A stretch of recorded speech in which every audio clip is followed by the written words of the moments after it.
دورت وما لقيتها، بس بسوي كيكة فلفل بالبيت. 110 جرام زبدة عليهم 300 جرام سكر وأخلط، وأضيف بيضتين عليهم ملعقة كبيرة فانيلا سايلة وبودرة وأكمل خلط. أضفت لهم ربع ملعقة صغيرة كاكاو بودرة بتعطي طعم مرة يامي، مع ربع كوب حليب ساخن وكوب لبن وملعقتين خل وملعقتين ملون طعام.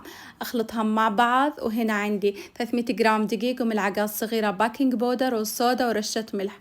وبصينية مدهونة بالزيت أضيف الخليط وبالفرن من تحت وبعدين من فوق.